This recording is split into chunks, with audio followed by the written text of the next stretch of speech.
Everyone has their own struggles, and high schoolers are no exception. Among them is the protagonist, Aritsuka Genji, a first-year student known for his quiet obsession with books. His peaceful routine, however, is interrupted by Inokita Juri, who suddenly appears holding a deck of cards and asks him to pick one. He snaps that she should leave him alone, but she persists, insisting it's just a simple choice. Irritated, he complains that she's disturbing his reading, and she points out that this isn't the reading club. Frustrated, he admits the only reason he joined was that school rules required a club, and this one allowed him to read while she practiced magic. Wasn't that the whole point? Covering her ears, she counters that magic isn't something you can do alone and asks if he intends to leave her to practice by herself. He frowns, saying he was at a crucial part of his book, and suggests she find something else to occupy her time. She then grabs his book and tosses it aside with a playful smile, asking where it went. Annoyed but curious, he demands what she's doing. Laughing, she says he can't expect to read forever, and if he can't spot a simple trick, it's hardly a magic club. He retorts, confused and exasperated, that he has no interest in magic at all. Aritsuki grows impatient, demanding she return his book before he loses his temper. But Juri calmly replies that she feels the same and jokes about disbanding the club. Stepping closer, she warns it would be his fault if they lose the room, prompting him to warn her not to joke like that, knowing the club's closure would be a disaster. She laughs it off, and he mutters that all he needs to do is figure out her trick. After contemplating a bit, he blurts out, "In your uniform." She smirks and asks if that's his final answer. Confused, he comments that she's acting like some kind of performer. With a dramatic flair, she lifts her jacket to reveal a shirt underneath, proudly claiming victory. Startled, he demands an explanation, but she just teases him for overreacting. Flustered, he insists that's not the point and questions why she had to go that far. She argues that the trick wouldn't make sense without showing it. He quickly shields his eyes, urging her to stop. She chuckles, assuring him it's still within school rules, then finishes her demonstration fully covered and declares that nothing was hidden. Admitting defeat, he groans and urges her to behave. She coolly points out she's still technically dressed.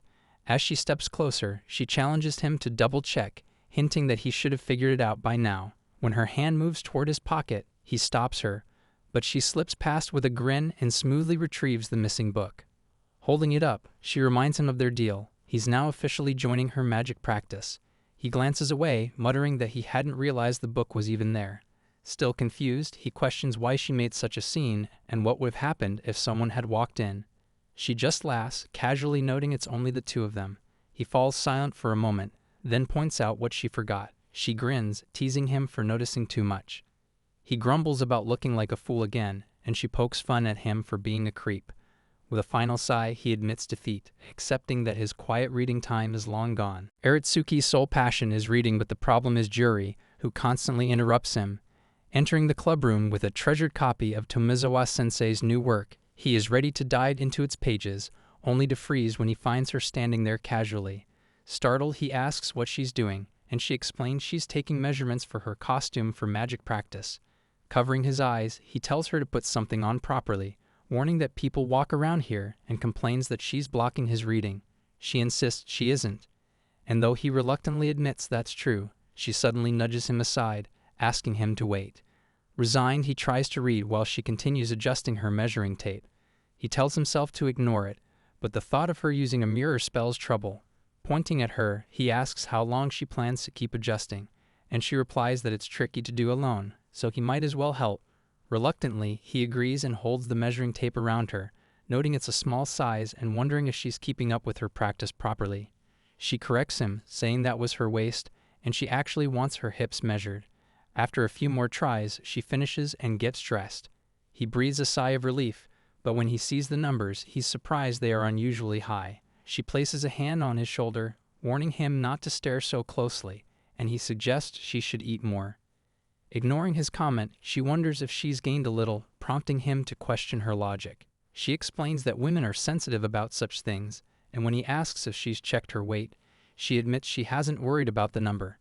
He teases her for being dramatic, but she explains she's noticed signs, like tight buttons, and has decided to watch her diet more carefully. She declares he'll track her progress by lifting her to observe any changes. He immediately refuses, shouting that she needs to watch what she says. Still, she insists she'll rely on him until she hits her goal, prompting him to complain that people aren't meant to be used as measuring tools.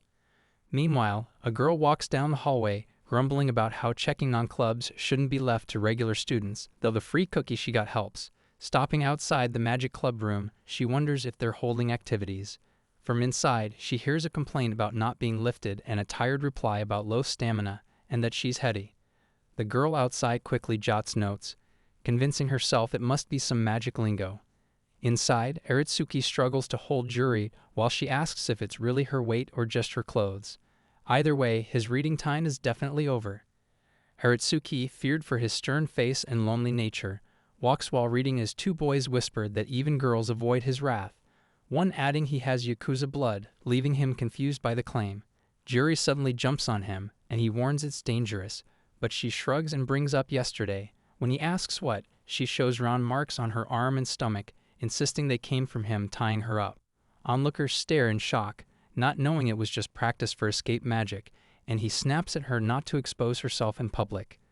The truth is, the rumors mostly come from her antics. Later in class, Shibakusa asks if she is close to Aritsuki, and Juri denies it, though Shibakusa notes it is unusual for Aritsuki to talk. Juri pinches Shibakusa's cheeks, saying they share a special bond. When pressed, she laughs that he is simply a convenient partner, leaving Shibakusa to overthink with the wrong impression. She shifts nervously, warning that if anyone finds out, Juri could get in serious trouble. But she just grins, saying that only makes things more exciting. Shocked, Shibakusa calls her a pervert, but Juri casually asks what's wrong with that. Trying to be serious, Shibakusa brings up the rumors about Aritsuki, how his sharp gaze makes him hard to read, and tells her to stay away. But Juri defends him, saying he's always looking out for her, even reminding her to dress warmly. Shibakusa twists the words in her head, shouting that it's all smooth talk meant to fool her. Juri just laughs, admitting she's probably the troublesome one. Still, Shibakusa remains convinced Juri is being manipulated, her imagination running wild with the idea that Aritsuki targeted her because of her innocence. Determined to act, her misunderstanding of Aritsuki only grows. Later, as Aritsuki heads toward the restroom, Shibakusa blocks his path, greeting him with an overly casual wave and asks how he has been. He barely recalls who she is, but replies that he's fine. She smiles, saying that's good to hear, and he thinks it's surprising since most avoid him, but at least someone talks to him. Suddenly, she shouts that he must be joking, accusing him of doing terrible things to Juri and vowing not to forgive him. Confused, he sighs at yet another misunderstanding but decides to play along, admitting she's right. Believing her plan worked, she feels satisfied, while he thinks this might actually help ease rumors. Just then, Juri opens the nearby door and calls Aritsuki's name, but before she can finish, he loses his balance and falls. Shibakusa shouts for him to be careful, but trips herself and lands on top of him. He yelps in shock as she quickly apologizes. Juri, a bit shaken, listens as Shiba-chan shares her doubts. Juri aggressively defends him, saying he's a kind, serious boy who loves magic. Shibakusa hesitantly accepts it, though he quietly admits to himself that not everything she said was true. When he pinches Juri's cheeks, Shibakusa watches closely, still unsure, thinking it looks more like a threat than affection. When he approaches and calls her name, she responds nervously. He reminds her that everything she did was out of concern for Juri, and that kind of care will help their friend someday. Surprised, she asks if he means it. Juri jumps in, teasing that he almost sounded like he enjoyed being kicked by Shibakusa, which makes him snap in frustration. As he turns to leave, she stops him and apologizes for believing the rumors. She offers her hand, saying she wants to be friends. He accepts, saying it's fine, until she adds that the violence between him and Enokita-san seemed mutual. He freezes, realizing her views are still off, and thinks it'll take time to clear up all these misunderstandings. During lunch, while most students spend time with friends, Aritsuki sits alone, absorbed in a book. His phone rarely rings. Juri approaches, claiming he went missing, and grabs his phone, demanding his contact. When he asks why, she complains it's annoying not being able to reach him and says she wasted lunch searching. He apologizes and asks what she needs, and she explains she wants to practice hypnotism. He snaps that she shouldn't track him down for that and refuses to share his info, but she insists he's overreacting. Watching nearby, Shibakusa joins in, surprised they haven't exchanged contacts yet. Juri complains again, while he says he dislikes the pressure of constant replies. Shibakusa remarks that sharing contact is normal for friends and practically expected nowadays, which leaves Aratsuki quiet. Juri adds that it's useful for sharing pictures, but he still resists. Shibakusa thinks convincing him feels like teaching a grandpa how to use a smartphone. Eventually, they all exchange contacts. Juri happily announces she can now see his profile and message him anytime, while he grumbles, demanding they have a good reason for this. The teacher enters and tells everyone to sit. Shibakusa suggests forming a group. Aratsuki's phone keeps buzzing, so he considers muting it and sees a test message from Juri. Annoyed by her speed, he notices her staring and decides not to reply. Trying to signal class is starting, he uses vague hand gestures, but Juri misreads them and texts again, asking about the weird motions and even requesting a repeat. Frustrated, he decides to shut his phone off, but another message arrives with an unflattering selfie. He mutters not to send that, and she laughs, glad he finally replied. He orders her to focus on class, but she insists she's multitasking, which he thinks is the worst way. She keeps messaging that sneaking selfies during lessons is a kind of magic and urges him to try too. He groans at her attempts to make him slack, but when the teacher poses a problem and calls his name, he answers correctly and earns praise. He breathes a sigh of relief, but his phone vibrates again with another photo from Juri, telling him to move because he's in her way. Annoyed at her ordering tone, he tries to focus, but she replies that hypnosis can help him concentrate and even sends a video link to her hypnosis demo. Realizing this was her goal all along, he groans, thinking ignoring her won't work, so he decides to be direct. Aratsuki types a long message about how diligence leads to success, warning that using a phone during class is the opposite, and even distracts others. Confident Juri will understand, he sends it. But right after, Shibakusa jumps into the group chat, asking what's going on, and the two girls start chatting, leaving him annoyed.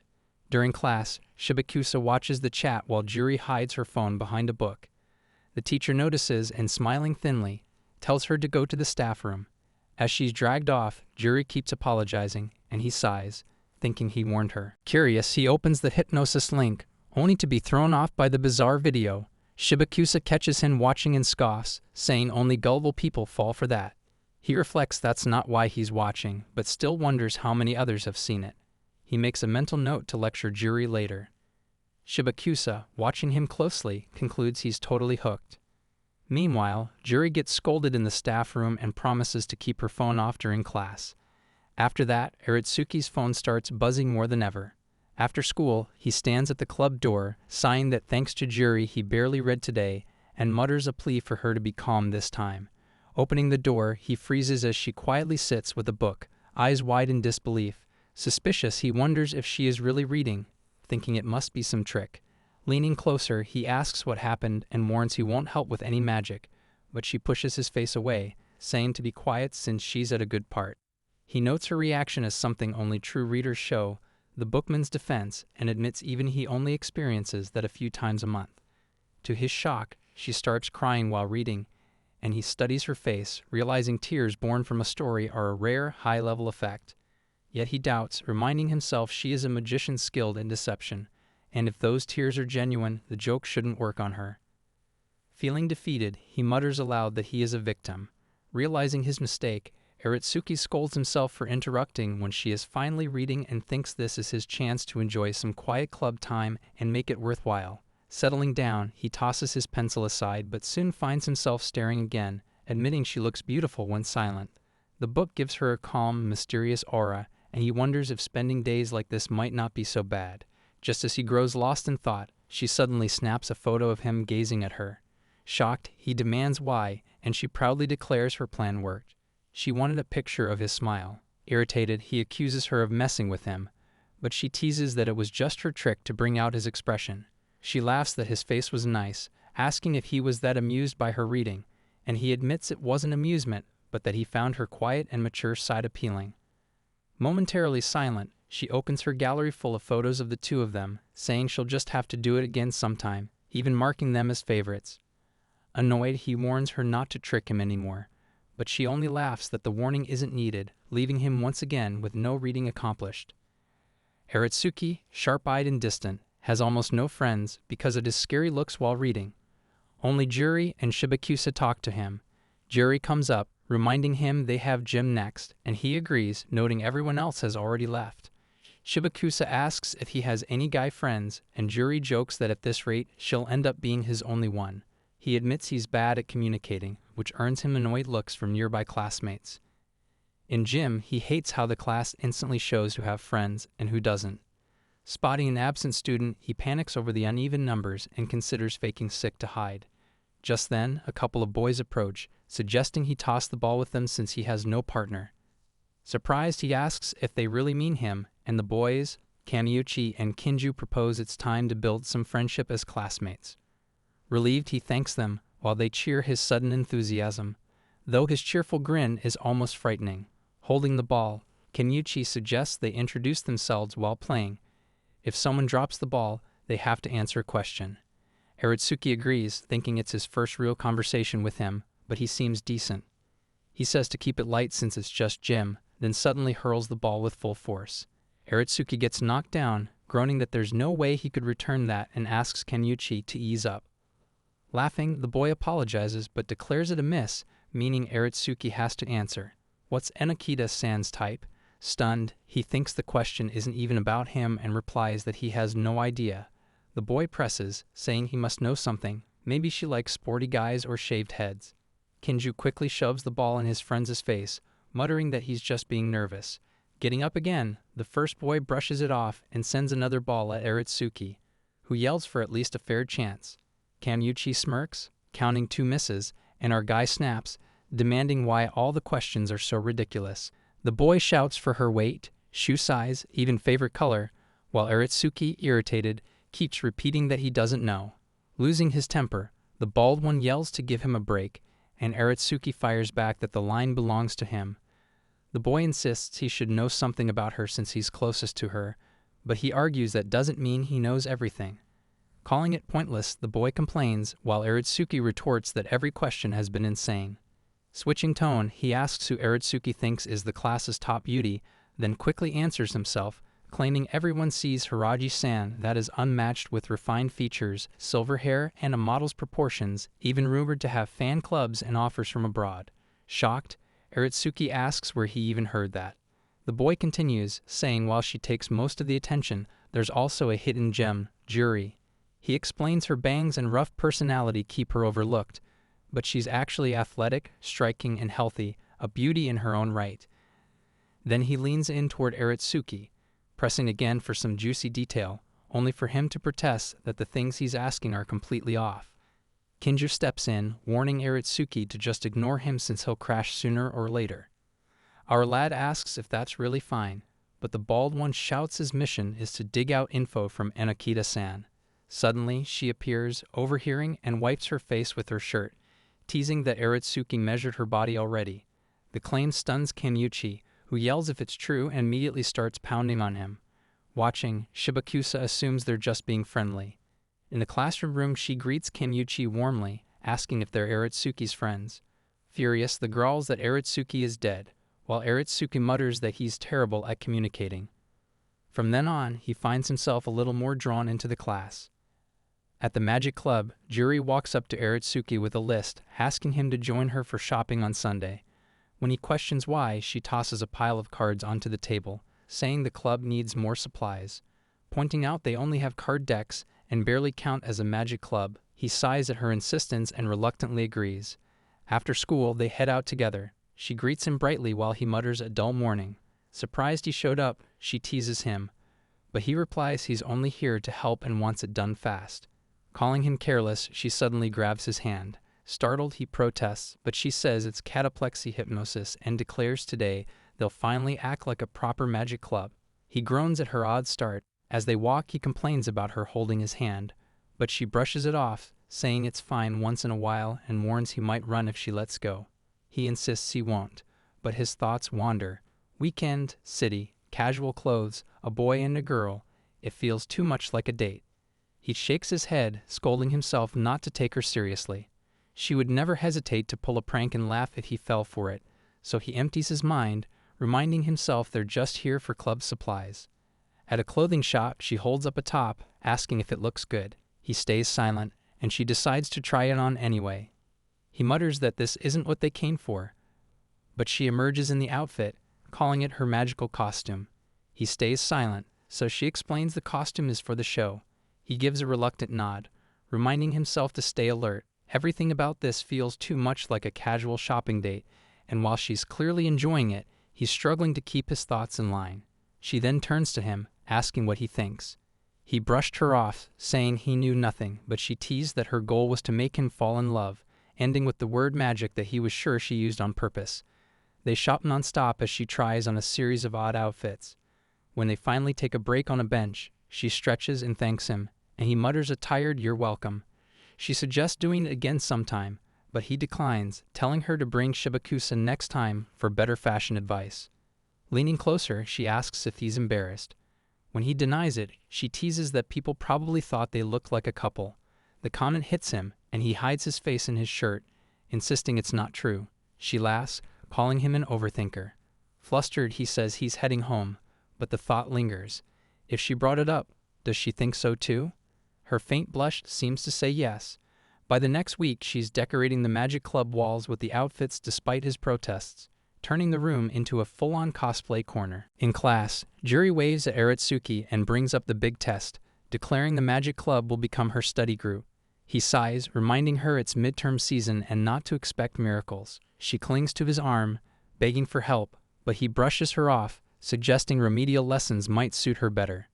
Suddenly, the bald guy barges in, scolding her for asking so casually, while he and Kinju kneel dramatically before Shibakusa. Annoyed, she explains they've always been like this, even during entrance exams. Aratsuki sympathizes, until Juri kneels too, claiming she'll humble herself. He groans, telling her to stop before rumors start, but Shibakusa teases that Juri seems bad at studying and suggests a group session. Everyone agrees, and as Aratsuki tries to slip away, Shibakusa grabs him, insisting he's coming too. He realizes there's no escape. After school, the group ends up at a cafe, eating more than studying. Someone talks about ordering 10 more plates of fries. Juri heads for the drink bar, and Aratsuki yells about how they should have gone to a library instead. The bald guy calls it a study spot, and Kinju points out Aratsuki is the loudest one there. Juri grabs his cheeks, telling him to chill with fries. Another pats his shoulder, urging calm. Aratsuki, still annoyed, begs Shibakusa to step in, but she's busy with a mountain of ice cream. When he tries to leave, she stops him, apologizes, and explains she didn't mean to force him. She adds that while they're supposed to study, group sessions help. They can chat when tired, snack to recharge, and still make progress. Aratsuki starts to reconsider, and as things settle, they finally focus. One confesses he gets test anxiety, and Shibakusa says cramming is the problem. He argues memorizing matters, but she counters that knowing steps and priorities is more important. Aratsuki takes over, explaining that the first step is reading the whole test, then asks if they're ready. With that, the session gets serious. After the test, the group celebrates, saying it felt easy and they finished early. Kinju thanks Aratsuki, saying his explanations helped. Smirking, Aratsuki says it was obvious. Juri teases that now she can attend club, but he brushes it off. When the teacher hands back the tests, Kamiuchi challenges Kinju to a score showdown. Loser buys drinks. They reveal their grades, 35 and 33. Everyone stares in disbelief. The teacher coldly explains that they both skipped the back page. With the passing mark at 40, he warns of remedial lessons. Watching it unfold, Aratsuki quietly reflects, maybe being too relaxed has its own price.